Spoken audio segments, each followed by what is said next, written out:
Now you see me, now you don't. Now you do. I was invisible for a minute there.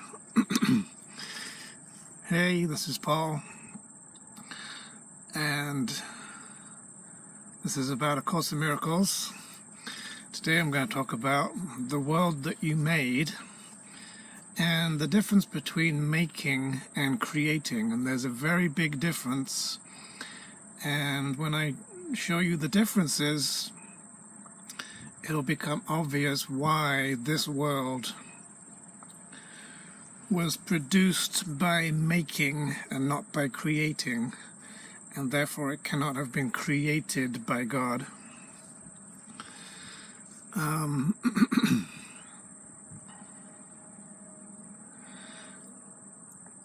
So you're familiar with what it's like to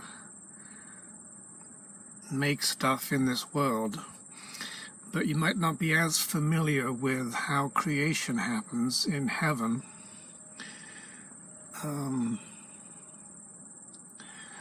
So God is wholeness and unlimited and everywhere and perfect and one. When He creates, there is perfect extension of His being, whereby He gives absolutely everything of Himself.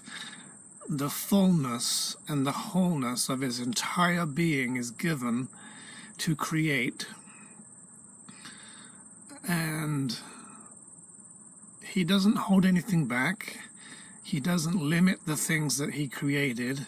He doesn't create things that have less power or less will or less mind or less being or less reality than Himself. So the thing that He creates, if you think of it as a child, it is a perfect child. It is created in the likeness and the image of God. It shares all of His nature, all of His properties and abilities and characteristics and qualities. And in this world, you're not familiar with that, because when a person's body makes a child, the child is never identical to the parent. There's always differences. There's always something that's there that wasn't in one of the parents, but it was in the other parent. The child looks different, has a different shape, different hair, different personality, blah, blah, blah. So it is not a perfect mirror image of its creator. But in heaven, creation is so perfect and so freeing and so unlimited that what God creates has just as much of what God had, is just as perfect, just as holy, it shares the power of God, has the mind of God, extends the being of God, and so it's like a perfect copy, a perfect mirror image made in the image and likeness of its creator. And so the child of God, or the son of God, is perfectly endowed with everything that God is capable of.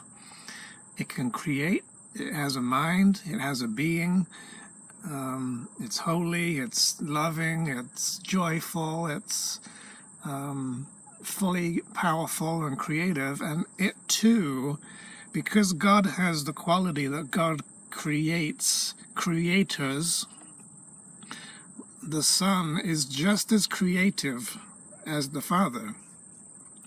And that's why you have your own creations, because you extend God's creation in a continuous line of creation that never stops, never comes to an end. There's never anything that's created that isn't perfectly whole or a perfect image of yourself and God. And even if you could say like 10 generations down the road of this creation, that creation is still as completely unlimited and perfect as God is, as the first generation.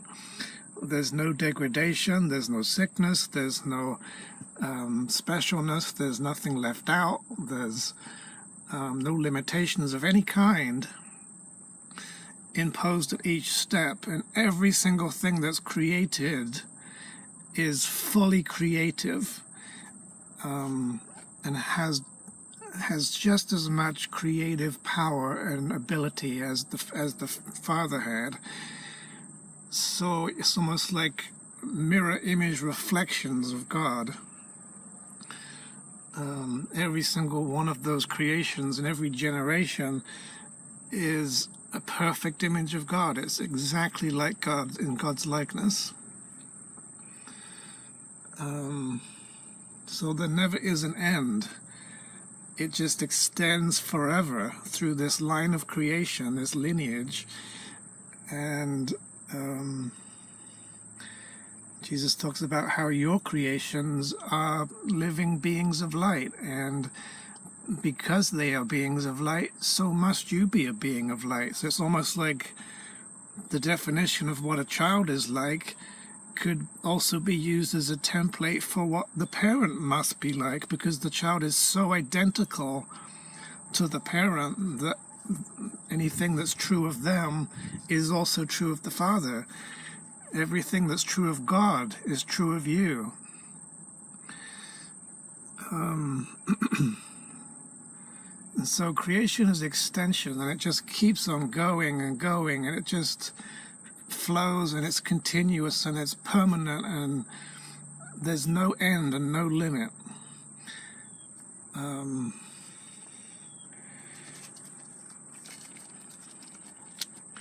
There's a nice thing I just read, a nice quote that talks about chocolate chip cookies, that talks about how the function of the soul is purely to extend God's being and to create more being, to have a perfect continuous creation of beings. And because the soul was fully created, and it was created whole and created without any lack and any change from God's likeness,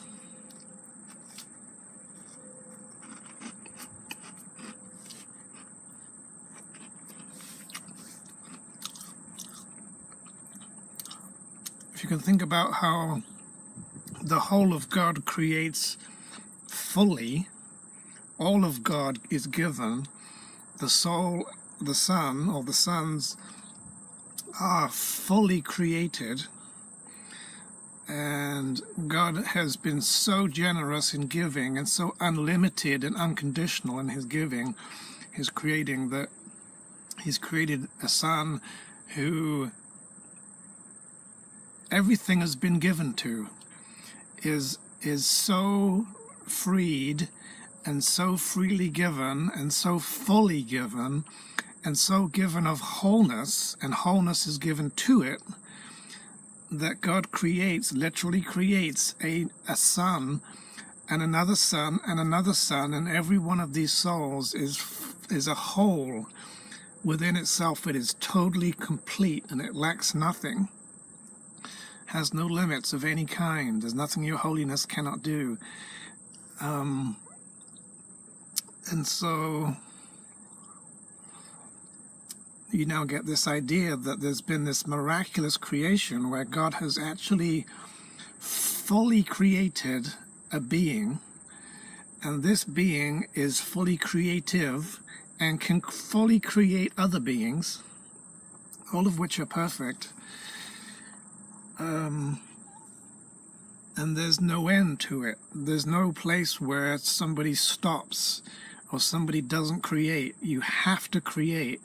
The soul must extend God's being. It's like a built-in thing where love isn't love unless it is extended and given and shared. You were created by God's sharing, and therefore you're made of sharing, and so you have to share in order to know that you exist. And the same is true of God, that he must share himself in order to be love, that love being what it is must extend, it must go out, it must give, it must create.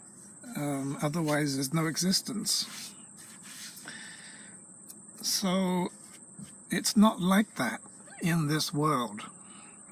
On planet Earth, it is not a thought system of creation. And there's a very big, dramatic difference between creating and making. So with the separation idea, you have this idea of opposing God's will, trying to miscreate, trying to stop the extension of life and love. It's almost like instead of being that perfect extender, you turned around and you try to stop the flow of extension of creation and put the brakes on and tried to bring about an end. You tried to implement a separation, like you're going to say, like, here's God extending, I want this to stop. So that the extending stops and the giving stops and the creating stops, which is the idea of death. The idea that life is coming to an end. And to have that idea, it's based on lack, because there has to be a belief that there's a lack of wholeness somehow, in order to suggest that there isn't extension, that there isn't a full extension. You have to have this separation idea, the mad idea of there being a lack of love that hints at that somehow the extension has diminished, or it's become limited, or it's kind of run out of fuel, or there wasn't enough, or it's run its course and it's running out of energy or whatever. This kind of weird, insane idea that eternal life and unlimited extension might start to fail, and it might start to be less than whole. This is the ego. This is the ego's mad idea that it can go against God's will and reverse cause and effect and turn around and try to cause God, have an authority problem, put your foot down and dig in your heels and stop creation happening and bring about an end to life. A literal life is extension, life is sharing, trying to bring about an end to sharing and an end to extension is an attempt to kill God's Son and bring about death. And so within this idea is born the ego's thought system,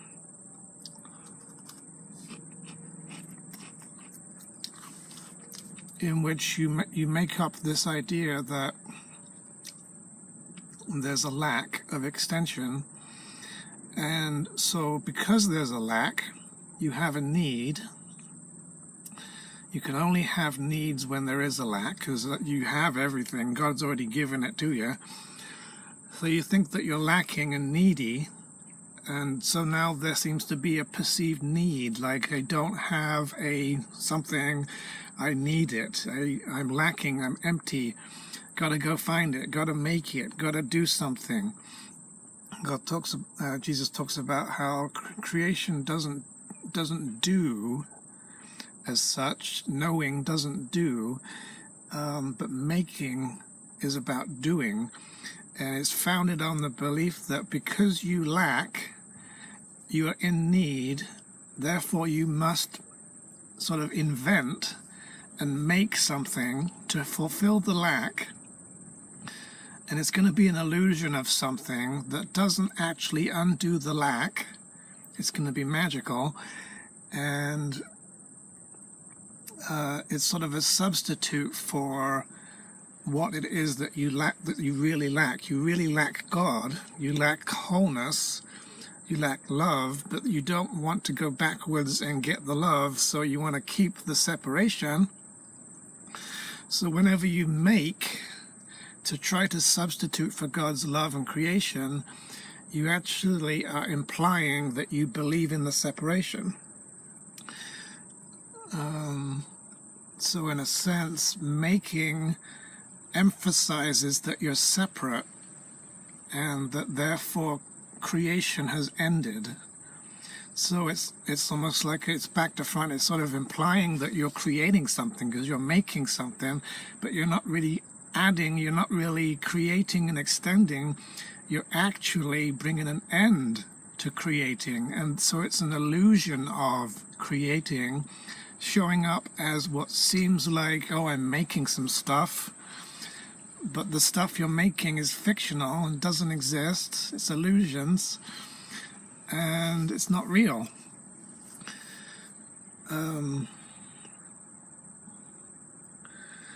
So making is basically equated with not creating, or an attempt to bring an end to creation, or to make the illusion that creation has stopped, or to basically invent death. And it produces an end. Now, it's an illusion of an end, but it produces the idea of a fictional life is coming to an end. It's the idea of death, and it makes a dream of death.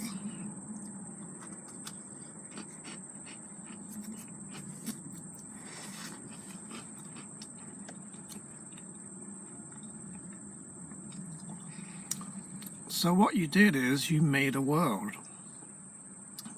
This is what the Course says about the world you made, and it's not referring to my interpretation of planet Earth, as if the Earth is real and I'm just not seeing it correctly. It's the made part is the key to that it's not a world that you created. You didn't extend God's love in order to bring about this world. This world was brought about by rejecting extension and trying not to create and trying to make a block to creation, a block to awareness that has solidified into this block of sin, this granite block of sin that seems very impassable, as if it stands in the way of creation and God's will, puts up a massive obstacle against God's will and says, no, I'm stopping your will, God, and I'm going to reject you. It manifests as planet Earth, as solid matter. Solid matter is the solidification and the condensing down of that idea of not creating anymore, not extending. It's the idea of I'm going to come to an end. And so this thing that I make, which is really sort of a failure to create, it produces an illusion of separation being real and a lack of extension being real. And so it makes images, physical objects, pictures of crucifixion, which show up as what looks like a solid physical object. And that's how you made the world. This is the world you made. You made this, Jesus says, this universe. Heaven is the world that God created, and this entire universe, physical universe, with all the planets and stars and galaxies and solar systems and all the little civilizations and bodies and every atom and every particle and time was all made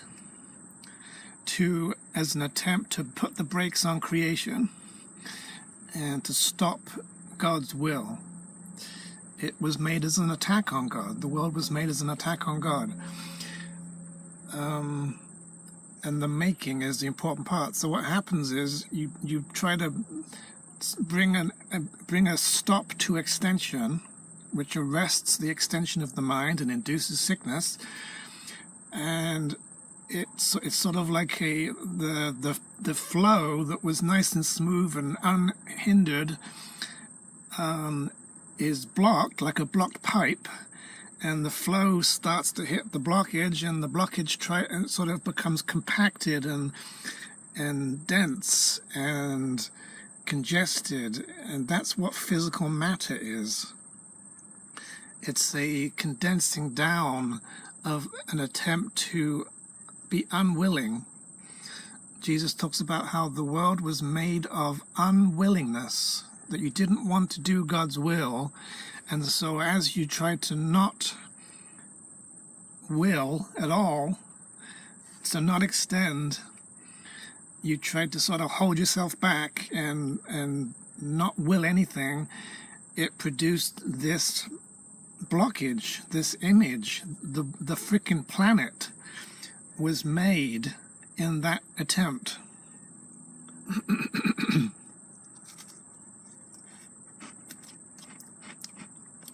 And so the world, Earth, this universe was made in the effort to not will with God.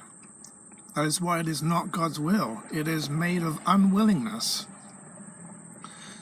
And that's why Jesus says that the world was made of unwillingness, and that's why it seems so difficult to change it, because it's so stubborn and so fixed and so seemingly solid and an illusion of permanence, of putting up a protest against life.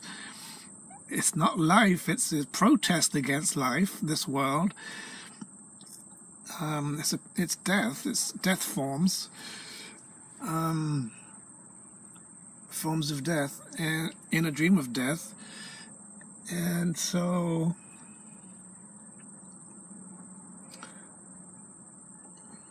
the world you made is a world of the illusion of sin being true. And Jesus talks about how the world is false perception. It's an illusion of there being something there that blocks creation and blocks God. The world was made so God, to be a place where God could enter not, to sort of say there's no more God extending, trying to kill off God, made as an attack on God, and it produces this sort of a illusion of an end to existence. So like this world is an end, it's a stopping point in creation, and that's why it contains death, because death is like this idea that everything just grinds to a halt, and there's so much resistance to life and so much lack of will to live that it produces death. And then death is this little picture of this is the most extreme form of my protest against God's will. Death is not God's will, it is the total opposition to life. And so it shows up as this sort of picture of a body that all forms of error, a body form that is so devoid of the nature of God, so devoid of life and will and joy, happiness and health, that it looks like death. And so death is the crucifixion of God's Son. It's the attempt to kill off the sonship by bringing an end to extension, to creation. And so as you look at physical forms in this world, including your body, you'll notice something that is not the same as it is in heaven, which is that physical objects are not capable of creating, they're not capable of extending, they cannot create more of themselves, and any objects that seem to have the ability to create other objects, really make, can only do so in a limited way, and the objects that they make lack so much freedom and so much flexibility and creativity that they cannot in turn create other things. And so it brings an end to the creative process. So perhaps the biggest delusion is the human body, which has been made by you in order to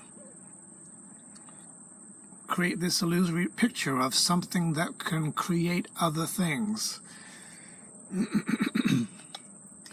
That you can have babies, and these babies can be just like you and produce this ongoing lineage of continuation that is sort of symbolic of creation.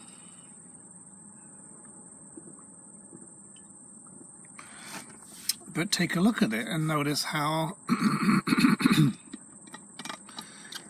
not everything is passed on to the child. The child gets some of the qualities of a mother and some of the qualities of a father.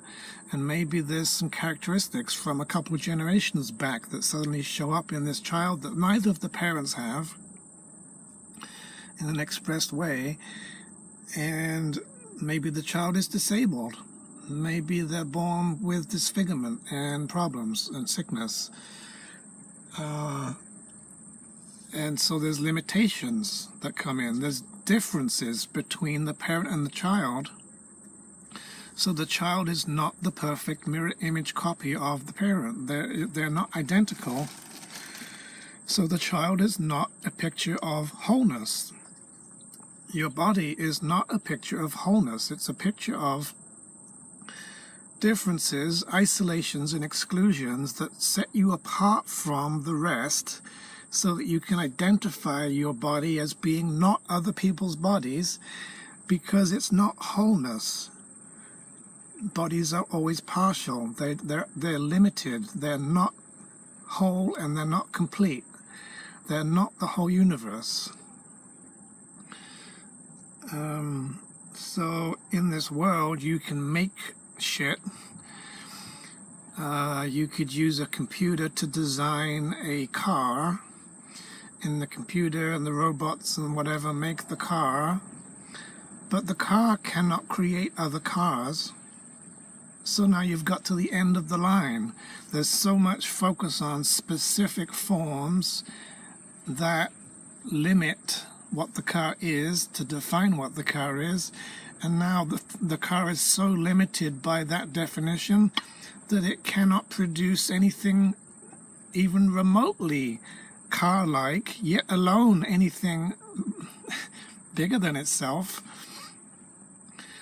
And that's the same of all physical objects in this world, that every physical form has built into it limitation and restriction and being partial and not being able to generate a identical mirror image copy of itself.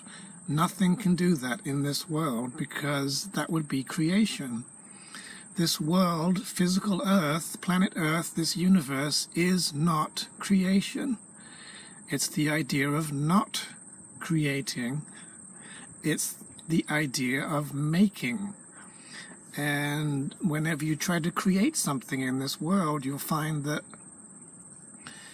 Jesus talks about how making always relies on having to reuse what already exists, because there's a lack. And so you want to make a car,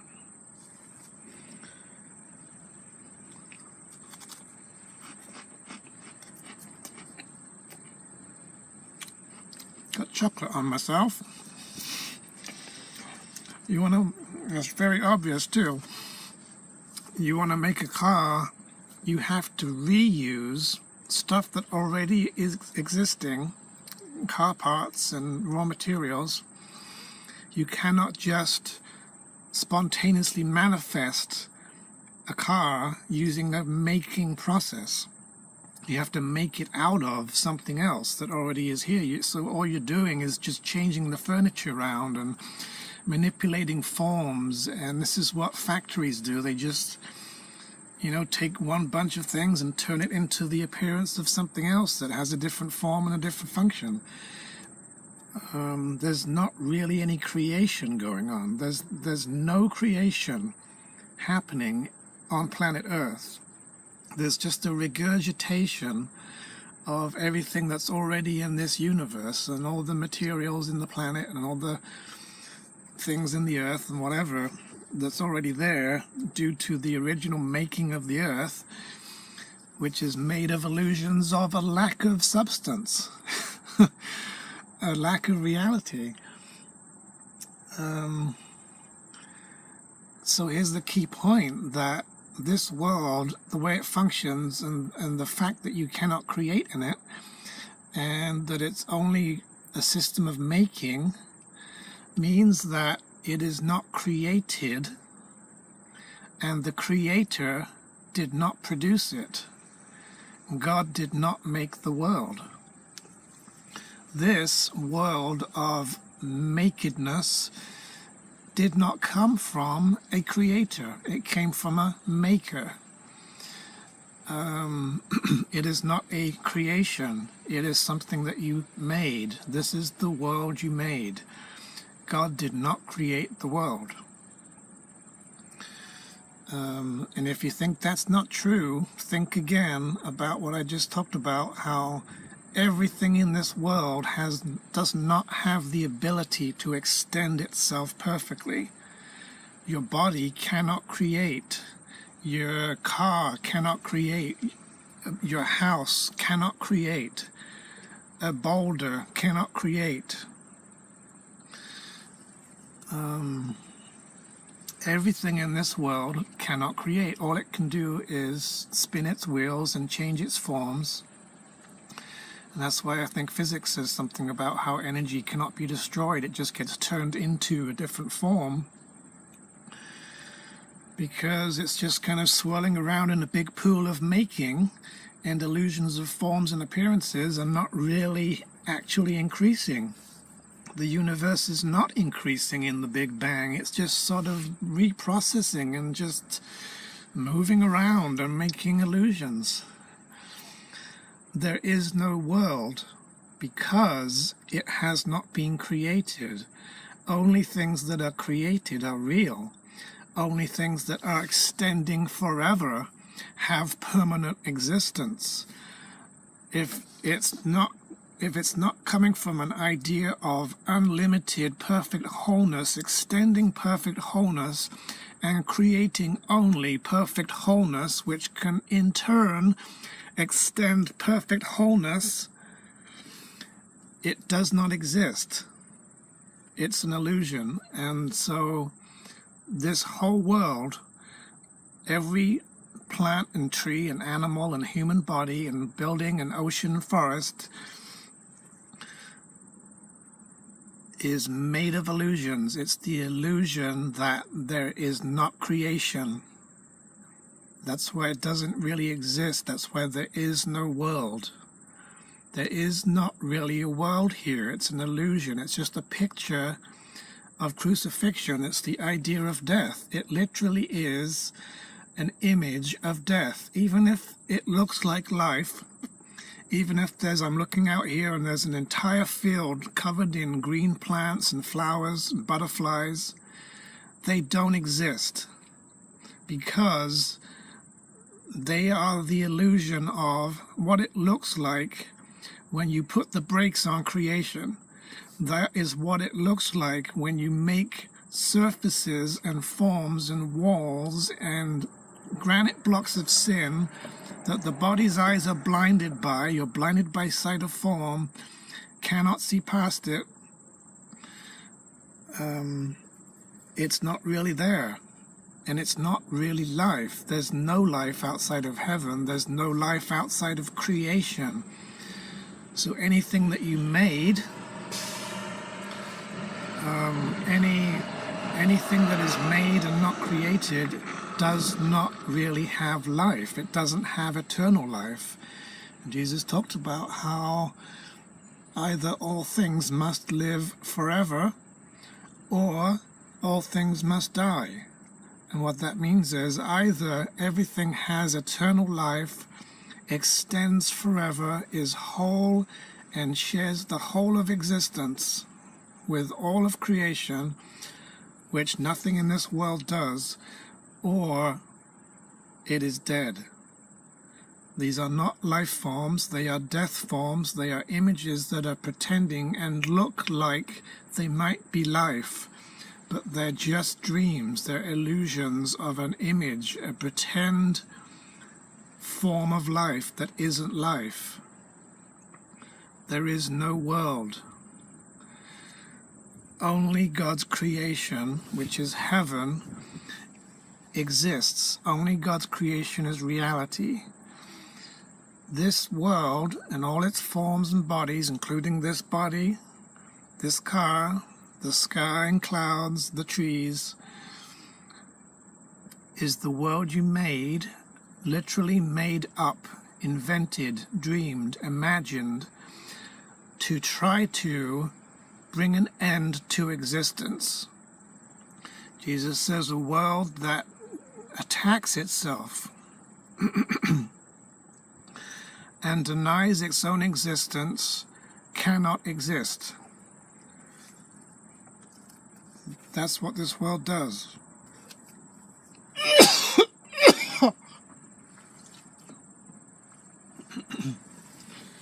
Sorry.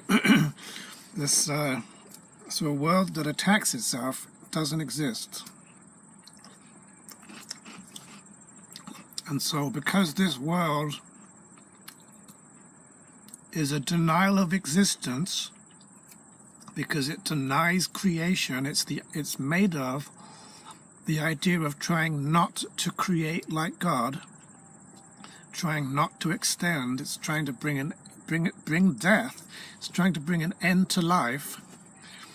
It's a device for separation, and the body is a device for separation. That's why it doesn't exist.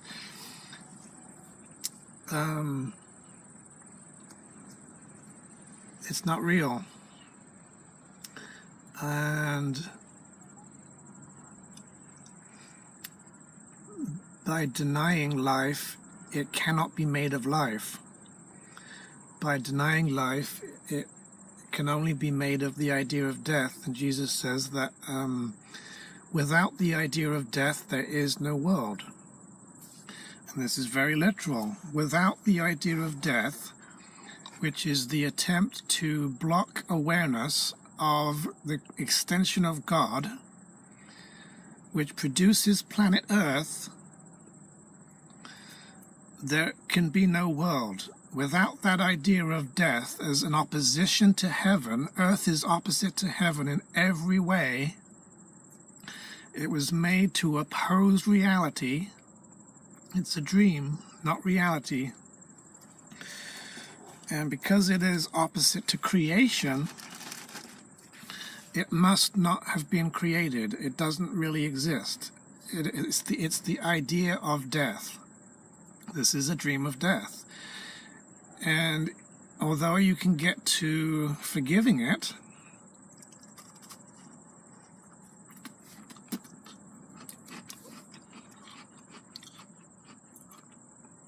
and using Christ's vision to overlook it and see past it and not believe it, you've really got to get to a point where you aren't making it. Because you are the dreamer of the dream, you are the maker of the made world. But you need to wake up to resume your function of perfect extension of reality and creation and God's being, which has no forms and is not a planet. There are no bodies in heaven, in which you then stop putting the brakes on creation, and you stop opposing God's will, and you stop putting a blockage between you and existence, and you resume your wholeness as a soul, and you begin to extend wholeness again. The world that was the blockage, that is the idea of death, must be shone past and flushed out and removed from blocking, and not exist anymore. So when you're no longer opposing God's will, when you are awake from dreaming, when you have reached the resurrection and surmounted death, when you have overcome the world, when you have woken up to the reality of heaven, when you have become aware of your creations and resumed your immortality, when you're in heaven and there is no world, that is when this world has disappeared because it was nothing but an idea of not existing and not living and not extending and not being immortal and not having life and not willing with God. That's what this world is. It cannot exist alongside reality. It cannot function the way it does and have the illusion of the appearance of existing while you are sane and awake and with God and fully creating wholeness. You only can create wholeness. You cannot create partiality. You cannot create forms that are isolated. You cannot create things that are only part of this and this other thing is part of that, and they're not whole. Neither of them is whole. That is making, that is not creating. So you cannot create a planet. You cannot create a three-dimensional, spatially divided, separation-based world of death in creation. You can only make one, and making is the opposite of creating. It is miscreation, and it is an attempt not to create. It is unwillingness. It's a desire for there not to be a world. This earth is the attempt to not exist and to not have a world to live in. This is what it looks like when you try to do that. That's why it doesn't exist. It's the idea of God's world not existing. This world is the idea of God's creation in heaven no longer exist. And what would that look like?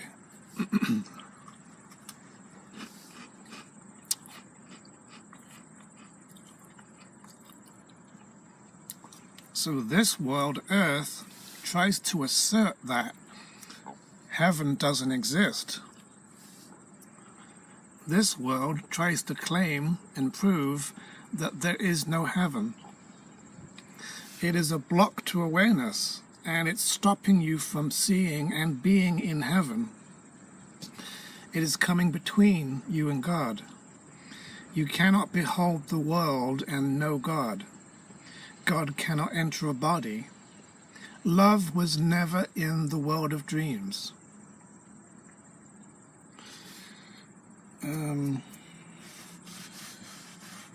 So your perfectly natural function is to create only, and to only create wholeness and perfection and divinity, and to share all of heaven with everyone, including God, all the other sons and brothers and all the children, and your creations and the creations of your brothers are all shared and extend forever and have eternal life with no limitation and no sickness and no loss and no lack, no differences, no forms, no bodies getting in the way.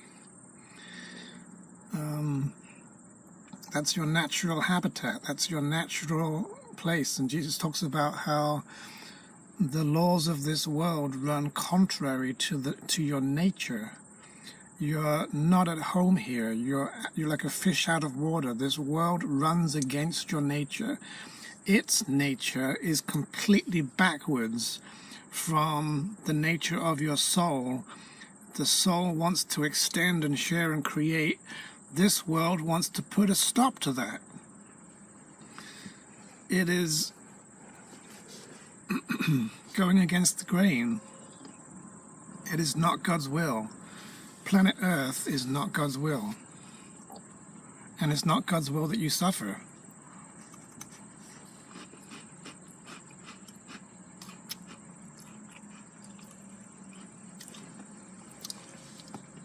This world is not your home. You are a stranger here. So God intended for you to stay in heaven and to extend love forever, which is still true, and to create reality and wholeness, and to share everything with everyone and have your inheritance. And that's what your goal should be. Your goal shouldn't be, how can I turn the world into heaven, or how... That's a stepping stone, yes. It's a sort of a way to get there through a happier dream and less resistance and opening your eyes to see in a different way past the body, learning to love, and gradually removing the blocks to awareness. If you eventually remove the big block to awareness, which is the frickin' planet, the universe, zoom, there goes the universe, get the universe out of my sight. Let's see reality. Let's see only heaven. There is only heaven. Only the creations of light are real, not the creations of darkness. This world is a world of darkness. Everything in it is made of darkness. Physical objects repel light so that they can be dark. That's what makes darkness possible, is that they absorb light and they repel it. And then your eyes look at the repelled light and say, I see something there. And it's not even there. And the body's eyes lie to you because they cannot see. So you got to look past this whole universe and forget it and wake up to heaven and end the dreaming and end the making of the world. Let the world come to an end, and which it will, and it ends in laughter and it ends in joy, and everything the world is made of ends and disappears, because anything you make is attempted to be made without the power of God and without the blessing of God and without God in it. So it can't have permanent life. Everything you make must die. It's sort of built into the dream. That's why it's a dream of death. Whenever you make stuff instead of creating, it has an expiration date.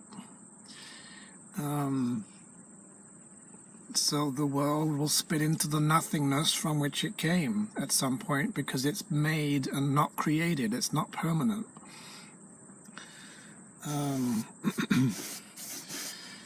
So that's making versus creating. Nothing in this world is creating. This is the world you made. It's the world you see. You got to change your mind about creating and get back into creating. And if creating is love, the sharing of love and life, then creating resurrects you, brings you back to life, and allows you to leave the dream of death, and then you stop dreaming of death because you only want life.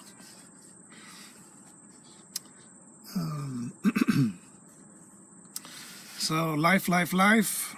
This is a Course in Miracles. This is a course in living and life and not being dead and transcending the world of death, waking up to eternal life and resuming your creative function as a soul and being free from the shit that you made, the world you made.